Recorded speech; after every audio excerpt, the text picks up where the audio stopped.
Hi, welcome back to my channel. Today I'm going to be doing the, Nubs, hi, evil. She's in heat right now, so she's bad. Very, very bad. Ow.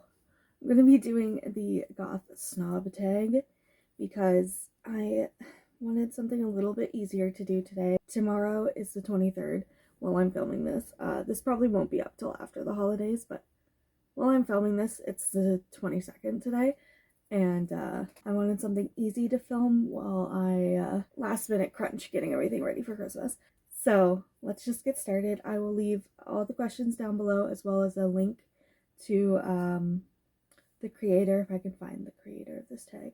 If not, all the questions will be linked down below. Ignore the cat if you can hear her screaming in the background. She is in a box flopping around and yelling, as you do when you're in heat, apparently.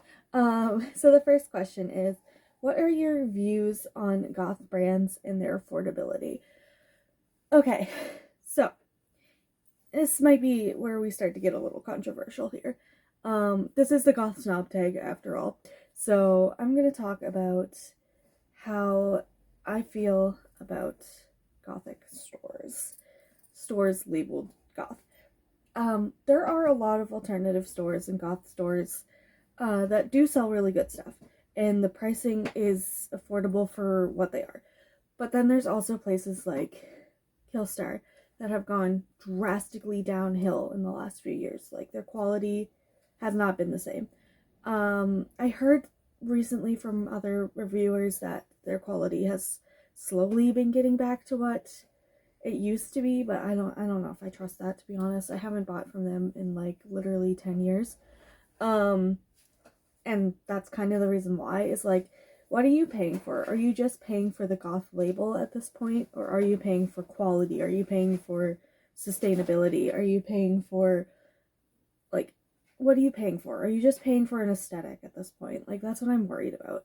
Is like, are these brands actually gothic anymore? Or are they just like catering to fast fashion? Which, like, that's never ever been a part of the gothic subculture. Goth has never ever been fast fashion. Goth has always been about do it yourself. It's an offshoot of punk. Punk started this movement. The punk ideologies are never let's funnel money into a corporation. It's let's do it ourselves. Fuck the government. Fuck the corporations. Help the little guys, you know what I mean? And that's where goth came from, is these ideologies of the punk movement. So to take all of that away and then, you know, be funneling money into a corporation to look goth is ironic, you know? Like, it's not goth to do that. So like, yeah, you can go and you could splurge and you could buy all the cool goth clothing you want, as long as you're doing it sustainably and as long as you're doing it with the right like attitude, the right mindset. Like, are you putting your money into like smaller brands where it's an individual person who made these designs, or like a group of people that have made these designs, and not like a computer just printing shit onto a fabric and calling it a day? Like, you're not just giving your money to big corporations. You get what I'm saying? Like, you don't want to just give your money away to people that don't deserve it. Like, Shein and shit like that. Like, give your money to independent people. Like, little small brands that deserve your money. You know what I mean? Like, I understand that looking goth is not easy. Trust me, like, I understand. I am a very poor person. I very much understand this. And I have been forever. That's why DIY and shit like that is really important. The one I'm wearing today,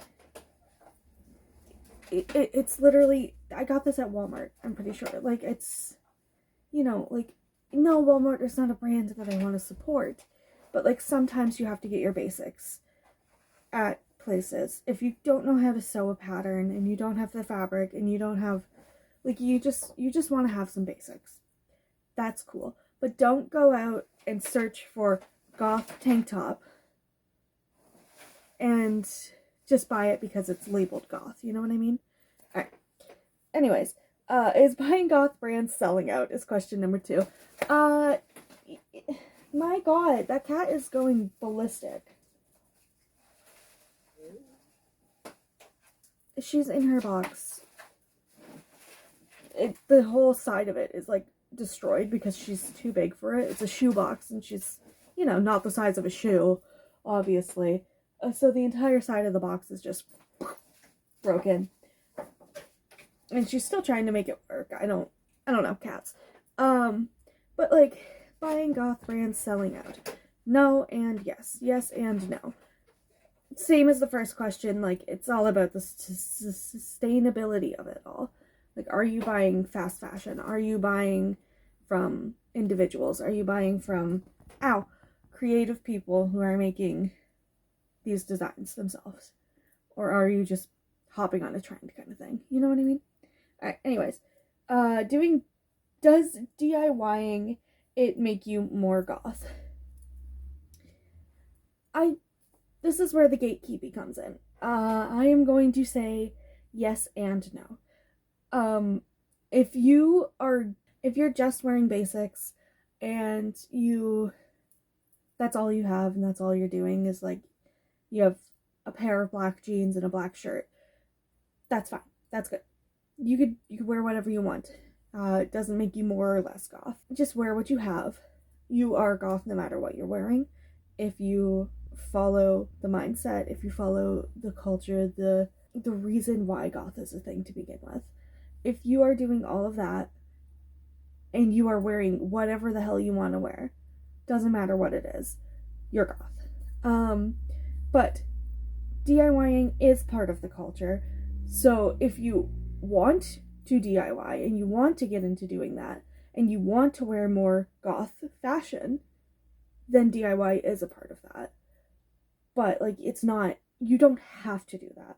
The thing is, like, the buying of the goth, the buying of the label, the buying of the aesthetic is the problem.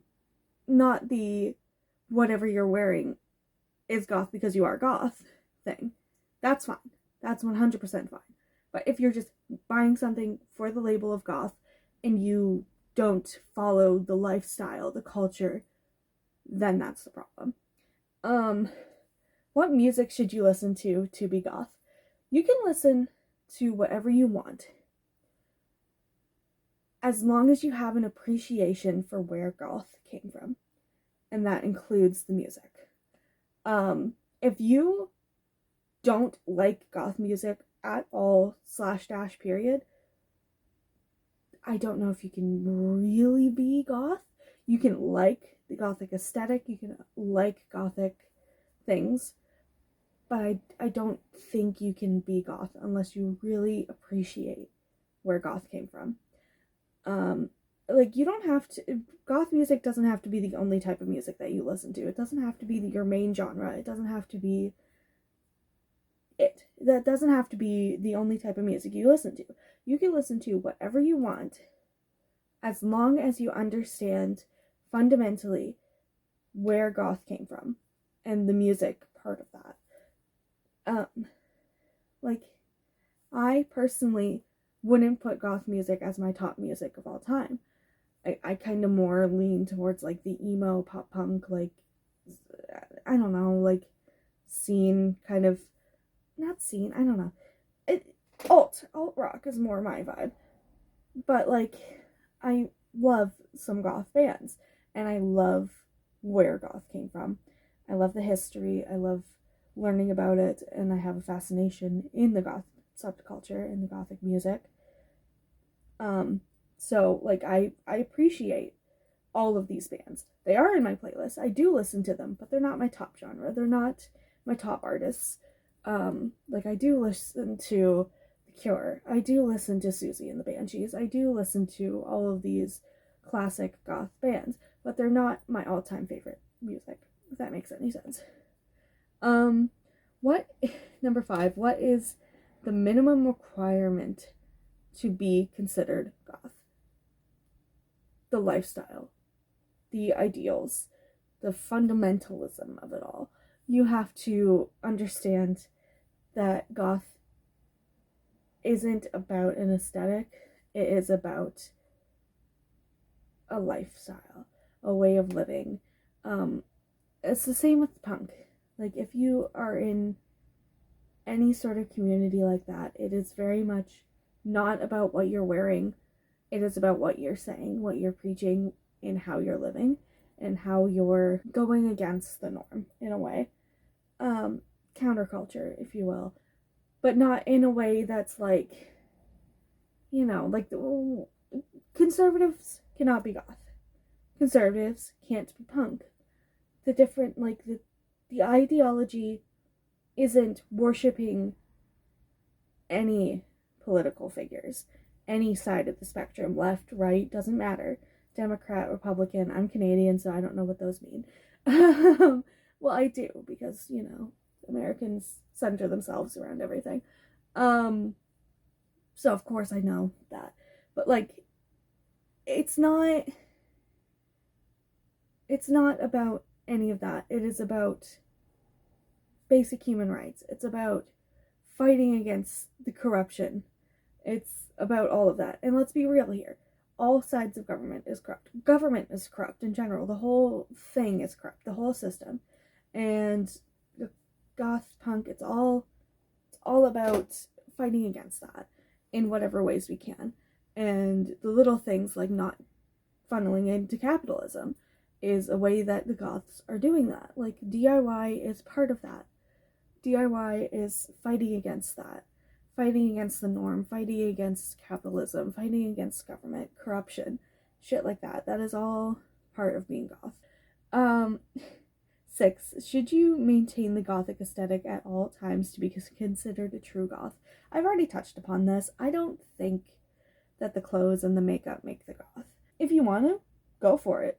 Certainly, like, it'll be easier to be like, you're gothic out in public, and people will be like, oh yeah, you're probably a friend to me. Like, you're probably a safe community if you are wearing goth clothing. But it's not a necessity. You don't have to. Right? Alright.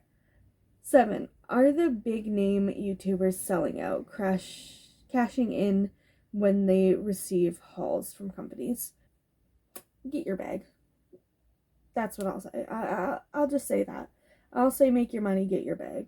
As long as you are not preaching that that's normal, and you're not telling your fans to go spend their money on something. If these companies are giving you that stuff, go for it. I say, if you are being critical on the quality on the company while you're reviewing these products, that's fine. I think that's fine. As long as you are open and honest about everything, I think it's okay. And if you're not, like, kissing the ass of the corporation, like, you can be like, thank you guys for sending me this stuff, but I'm going to be 100% honest on the quality of this shit and go from there. And, like, remind your people, like, you don't have to get this stuff. This is not what makes you goth. Here's, like, other ways that you can do this at home, like, with stuff you already have. Or, like, DIY it, or, like, whatever. Alternatives, cheaper alternatives to it. Like, that kind of thing, that's fine. But if you are going in kissing the ass of the corporation, being like, oh my god, this is the best thing I've ever gotten, you have to get this very specifically, very expensive product from this very specific corporation in order to look this specific way or be this specific type of person, then you're doing it wrong, and then you're selling out, and then you're just kissing the asses of corporations. Anyways, number 8. I am going to skip this one because this one is fucked up in my opinion, and I think it is very, very snobby, and not in, like, a fun way. I'll read you the question, and I'll give you my 2 cents on it. The big name YouTubers live their lives in public. Should they expect privacy in their private lives? What the fuck kind of question is that? I'm sorry. I'm getting mad about it. Everyone deserves privacy. Everyone. I don't care if they are out there in the public every second of every day. If they want to go take a shit with the door locked, they're allowed. If they want to shut off the internet for a bit, they are allowed. Everyone deserves to have privacy, however they see fit. I hate that question, and I hate the mindset that because people are in the public eye, they don't deserve privacy. That is fucked. That is so fucked up. You're not going on the fridge. Nubs. Yeah, okay. I don't know what she's doing at this point. She's right there on the back of my chair. Are you going on the dresser? Or like, what are you? I don't know. 9. What are your views on Goths wearing different symbols that are aligned with different religions? Different religions, like, I'm assuming that they're talking about, like, Catholic rosary and crosses and ankhs and stuff like that. As long as you understand where the symbolism comes from, and you are not wearing it in, like, a mocking sense, I think you're cool. I think it's fine. As long as you understand what it is culturally, keep walking. Culturally and religiously, then I think you're good. Ow, my boob. Alright. And now we're on to the last question. How do you feel about the negativity, bullying, and elitism in the community? I understand where it's coming from, especially with a lot of younger people finding goth and liking the fashion and starting to wear it and starting to adopt the label without looking into the history of goth, the music of goth, the culture of goth. I get where it's coming from. I get where the anger is coming from. But I also think there's a way to educate without coming off gatekeepy and bullying. There's a way to be like, if you like the way we dress, how about you check out some of this stuff? Like, I'm inspired by so-and-so from this band. You should look into them. Or like stuff like that, where you kind of like enforce the learning of the community and not close the door on everyone who comes in just because they like the clothing. It's okay to like the look of something. It's okay to be fascinated by something. And it is even more okay to be welcoming in the community, to be inviting to people who want to learn, be inviting to people who want to be goth and just don't know yet how to do so. Be inviting, being welcoming, being uplifting to the baby bats is how we grow as a community. Closing the doors on them because they don't know yet is not fair. Of course, there is going to be people who are just in it for the aesthetic, but they're not goth, and we all know that. But if they're willing to learn, and they're willing to grow, and they're willing to accept, then why aren't we? You know what I mean? Like, have you tried to educate? And if you have, and they're not taking the education, and they're pooing on you, then that's a different story. Like, those people will never be part of the goth community. They just want to look cool. Because, let's face it, goth clothing, goth fashion is sick. Everyone knows it. We're hot as fuck. And that's okay. And people are allowed to just be a little bit fun with their fashion. And if they're using the label wrong, and we've tried to educate, then we just move on. And we know that they're not a goth. We know they're not in the community. They're just wearing the fashion. You know? Like, we can just move on. We don't have to shit on everyone. You don't have to piss in someone's cornflakes because they're wearing something. Right? I don't know. Maybe I'm not gatekeeping enough for the goth community. That sounds terrible. I just feel like we could all be more willing to educate, more willing to welcome baby bats. Anyways, so that is all the questions, and that is going to be it for today's video. I hope you guys enjoyed the video. If you have any questions about the Gothic community or anything like that, leave it down below. I will recommend whatever you want. I can talk about whatever you want down in the comments. Just let me know. I'm an open book, and I'm here to educate. I'm here to help. Whatever I don't know, we'll look it up together. Anyways, thank you so much for watching, and I hope you have a fantastic day. Goodbye.